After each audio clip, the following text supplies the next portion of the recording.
अब उसका जो बयानिया है वो पाकिस्तान की नेशनल सिक्योरिटी को थ्रेट बन चुका है। That is one delusional mindset and A delusional person जो कि कैप्टिव है अपनी ज़ात का, जिसके नज़दीक उसकी ज़ात और उसकी ख्वाहिशात रियासत पाकिस्तान से बढ़कर है और उसकी फ्रस्ट्रेशन इस हद तक बढ़ चुकी है कि वो समझता है कि मैं नहीं तो कुछ भी नहीं।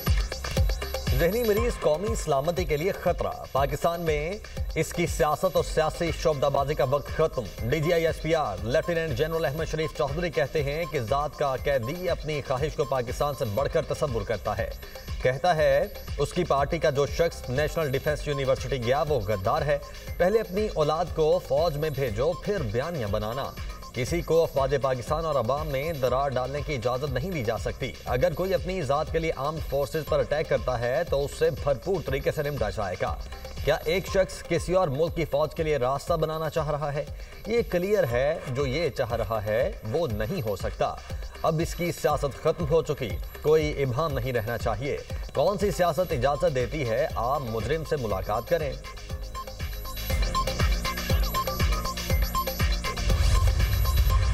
इनका सबसे बड़ा फैसिलिटेटर इंडियन मीडिया। ये आपको ये जो भी इसने 2 दिन पहले ट्वीट की है इस ज़हनी मरीज ने, उस ज़हनी मरीज की ट्वीट को देखें कैसे इन्होंने ट्वीट किया। इस बयानिए को चलाते हैं इनका अपना अकाउंट्स, फिर चलाता है इंडिया का सोशल मीडिया, फिर उनका मीडिया, अफगानिस्तान का मीडिया और सोशल मीडिया। तो ये जिस तरीके से चलता है इसके पीछे बड़ी साइंस है, ये कोई ऐसे नहीं चल रहा।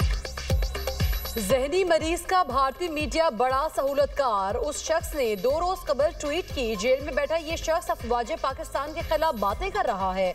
DGI-SPR लेफ्टिनेंट जनरल अहमद शरीफ चौधरी की न्यूज कॉन्फ्रेंस, कहा भारतीय रॉ के अकाउंट्स इनके ट्वीट वाले बयानिया को चला रहे हैं। क्या भारतीय और अफगान मीडिया जो बयानिया बना रहे हैं वो फ्री लंच है? भारत और अफगानिस्तान का मीडिया, सोशल मीडिया पाकिस्तान मुखालिफ बयानिया चलाते हैं। भारत और अफगानिस्तान को कहा जा रहा है आपका और हमारा एक मकसद है। इसकी मंतिक ये है जो ISPR में है वो गद्दार है। वो कहता है फौज में जो भी शख्स है गद्दार है। तुम किसकी जुबान बोल रहे हो? तुम मुल्क को क्या पैगाम दे रहे हो? खुद को समझते क्या हो? तुम कुछ लोगों को कुछ वक्त के लिए बेवकूफ बना सकते हो। भारतीय मीडिया पर नौरीन नियाजी मुल्क और कौम के खिलाफ इंटरव्यू देती हैं। आज़ादी इजहार राय की इजाजत है मगर इसकी भी कुछ कदगन है।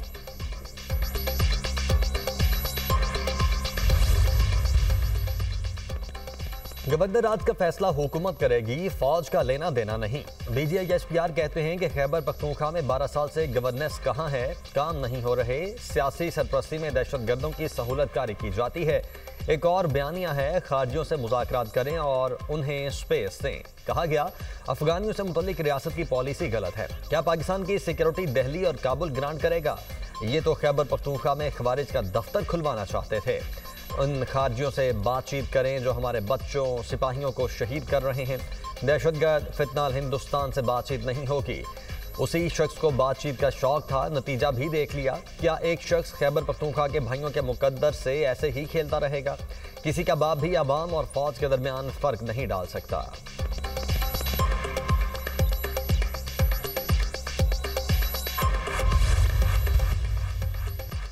बानी की बहनों का भारतीय मीडिया से बात करना ताबूत में आखिरी कील साबित हुआ। तलखी PTI की वजह से आई, जो रद्द-ए-अमल दिया गया वो फितरी था। वज़ीर दफ़ा ख्वाजा आसिफ ने कहा कि बानी PTI हमेशा सियासतदानों से बात करने से इनकार करते रहे। जो कुछ सोशल मीडिया पर हो रहा है, क्या कभी PTI ने इसकी मजम्मत की? सोशल मीडिया पर सब कुछ PTI की मर्जी से हो रहा है। PTI के लोग तालिबान को भत्ता देते हैं। उन्होंने जो किया ऐसा तो मुल्क दुश्मन करते हैं। तहरीक इंसाफ दहशतगर्दी के खिलाफ जंग की खुली मुखालिफत करती है। बैरिस्टर गौहर को कोई लिफ्ट नहीं कराता। उनकी पार्टी के वर्कर उनके खिलाफ बयान देते हैं। फौज पर तनकीद हमने भी की लेकिन सुर्ख लकीर उबूर नहीं की।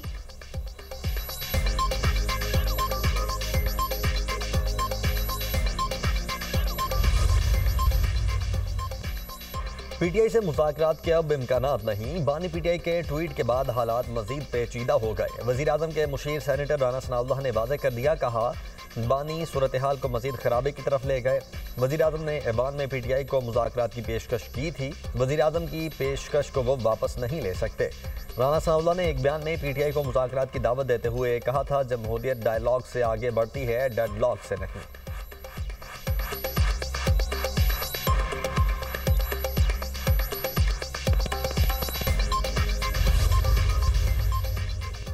बानी पीटीआई से मुलाकात की इजाजत हो तो हालात बेहतरी की तरफ चले जाएंगे। चेयरमैन पीटीआई बैरिस्टर गोहर ने कहा है कि मुल्क का दिफा अहम है। पीटीआई का बयानिया कभी मुल्क दुश्मन नहीं था और ना ही होगा। रियासी इदारे और सियासी लोग एक दूसरे को जहनी मरीज कहें ये या खतरा समझें तो ये अफसोसनाक है। पाकिस्तान भी हमारा और फौज भी हमारी है। ये वक्त है सब एक दूसरे को तस्लीम करें और जगह दें। एतमाद के फुकदान को खत्म करें। जमहूरियत पसंद कुव्वतों से अपील करता हूँ तनाव कम करने में किरदार अदा करें।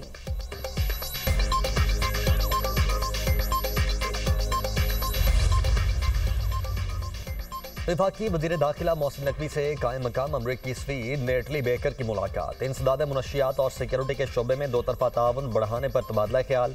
गैर कानूनी इमिग्रेशन की रोकथाम के लिए मुश्तरका इकदाम उठाने पर भी बातचीत। मुनशियात की रोकथाम और इंटेलिजेंस शेयरिंग के लिए ताउन बढ़ाने पर इत्तेफाक। अमरीकी सफीर की गैर कानूनी इमिग्रेशन के लिए हर मुमकिन टेक्निकल मुआवनत की पेशकश।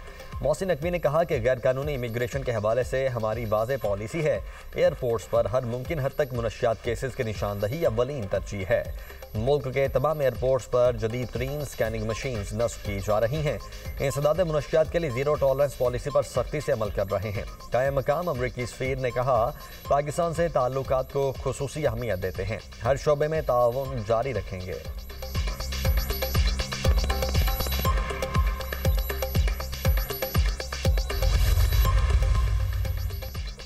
बलूचिस्तान के इलाके सुई में कलदन तंजीम के कमांडर समेत 100 से ज्यादा अफराद ने हथियार डाल दिए। मुसल्लह अफराद ने हथियार फेंककर पाकिस्तान का झंडा थाम लिया। रियासत पाकिस्तान से वफादारी का हल्फ उठाया। वजीर आला बलूचिस्तान सरफराज बुगटी की कमांडर और तमाम रहनुमाओं को कौमी धारे में शामिल होने पर मुबारकबाद। कहा हथियार डालने वालों ने पाकिस्तान का परचम उठाकर अमन के सफर का आगाज किया। ये वाज़ेह पैगाम है रियासत ने बातचीत के दरवाजे बंद नहीं किए। बलूचिस्तान में रियासत मुखालिफ अनासर के खिलाफ इंटेलिजेंस बेस्ड ऑपरेशन जारी हैं। हथियार फेंक कर आईने पाकिस्तान तस्लीम करने वालों को गले लगाएंगे।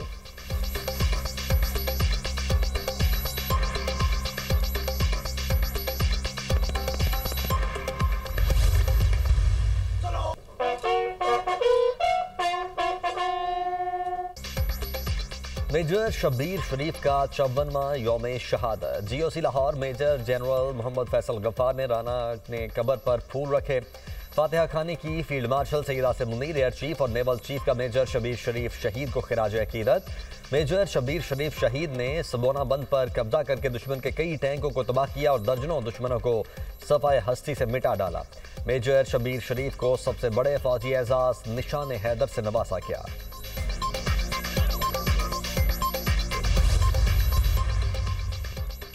पंजाब में वन डिश और लाउड स्पीकर के गैर जरूरी इस्तेमाल पर क्रैकडाउन का फैसला। शादियों और तकरीबात में बुलंद आवाज में म्यूजिक पर सख्त कार्रवाई की हिदायत। वजीर आला मरीम नवाज की तमाम कमिश्नर्स और डिप्टी कमिश्नर्स को वन डिश की पाबंदी यकीनी बनाने का हुक्म।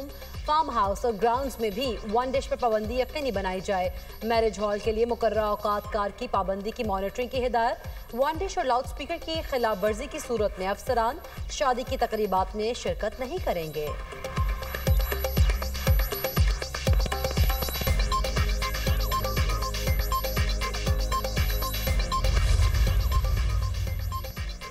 KP काबीना ने 9 मई के 51 मुकदमात के खात्मे की मंजूरी दे दी। एडवोकेट जनरल खैबर पख्तूनख्वा कहते हैं कि 9 मई वाक़यात की तहकीकात के लिए कमेटी तश्कील देने की भी मंजूरी दी गई है। काबीना इजलास में शिरकत के लिए वज़ीर आला ने खुसूसी इजलास तलब किया था। काबीना की मंजूरी के बाद स्पेशल प्रोसिक्यूटर तैनात किया जाएगा। स्पेशल प्रोसिक्यूटर मुकदमात की दस्तबरदारी के लिए कानूनी अमल शुरू करेंगे।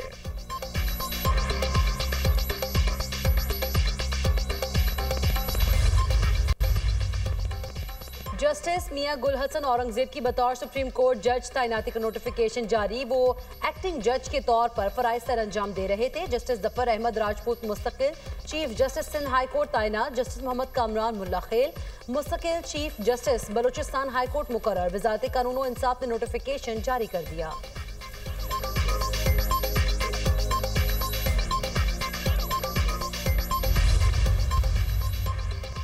हरीपुर में अफगान मुहाजिरीन के कैंपों से वापडा की तनसीबात हटाने का हुक्म। हजारा इलेक्ट्रॉनिक सप्लाई ने कार्रवाई शुरू कर दी।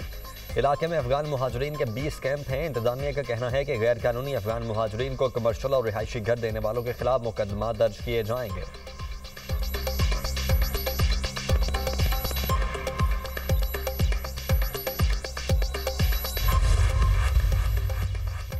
पंजाब के मुख्तलिफ शहरों में CTD के ऑपरेशन, 24 दहशतगर्द गिरफ्तार। लाहौर से फितनाल खवारिज का खतरनाक दहशतगर्द शाकिर भी गिरफ्तार। धमाका खेज मवाद बरामद। दहशतगर्द मुख्तलिफ मकामात पर कार्रवाई करके अवाम में खौफ व हिरास फैलाना चाहते थे।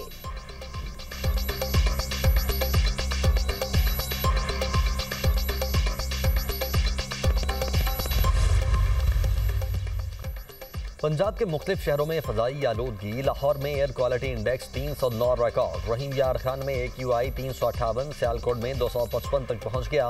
मुल्तान में एयर क्वालिटी इंडेक्स 252 रिकॉर्ड किया गया।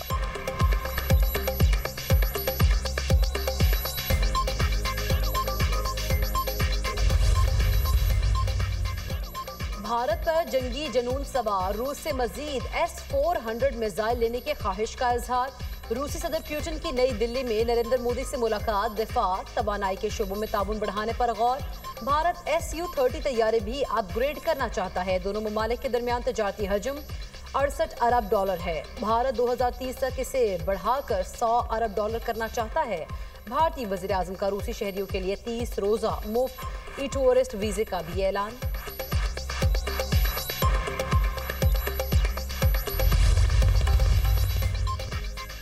अमरीकी हुकूमत का सफरी पाबंदियों की फहरिस्त को 19 से बढ़ाकर 30 तक करने पर गौर। होमलैंड सिक्योरिटी क्रिस्टी नॉम ने अपने बयान में कहा है कि सदर ट्रंप मजीद ममालिक पर पाबंदियों का जायजा ले रहे हैं।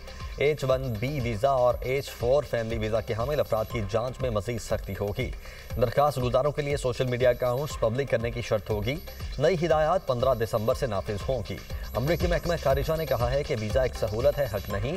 कौमी सलामती को मद्देनजर रखेंगे। ट्रंप इंतजामिया मुमकिन खतरात की बुनियाद पर वीज़ा दरखास्तें मुस्तरद कर सकती है।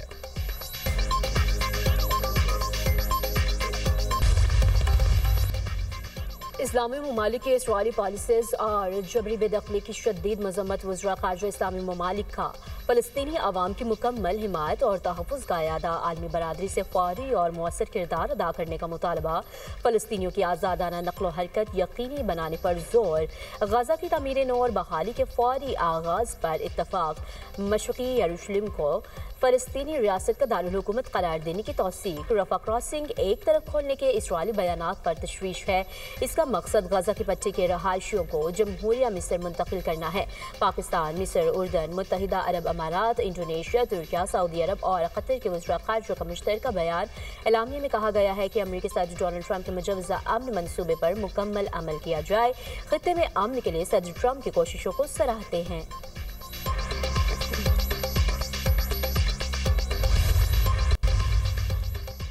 इसराइली फोर्सेस के गजा और मगरबी किनारे में जालिमाना हमले थम न सके। वसी गजा के अल-मगाजी कैंप पर फजाई हमला, मुतादिद फ़लस्तीनी ज़ख्मी। अक़वाम मुत्तहिदा के मुताबिक रवा साल मकबूजा मगरबी किनारे में गैर कानूनी आबादकारों ने 1680 हमले किए। शिमाल मगरबी किनारे में इसराइली कार्रवाइयों में 227 फ़लस्तीनी शहीद, 95,000 अफराद मुतासर हुए। उधर इसराइल ने अफवाज के लिए $35 बिलियन का भारी बजट मुख्तस कर दिया। बजट मंजूरी के लिए नेतन्याहू हुकूमत को शदीद मुश्किलात का सामना होगा।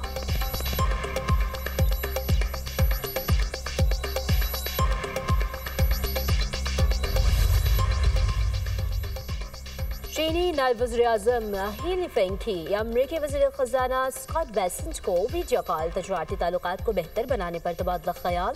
दोनों ममालिक के सदूर की मुलाकात में तय मामलात पर अमल दरामद यकीनी बनाने पर जोर। बाहमी खदशात के हल पर भी बातचीत। चीन अमरीका मशावरत के तरीक़ाकार को मज़ीद मुअस्सर बनाने पर इत्तफ़ाक़।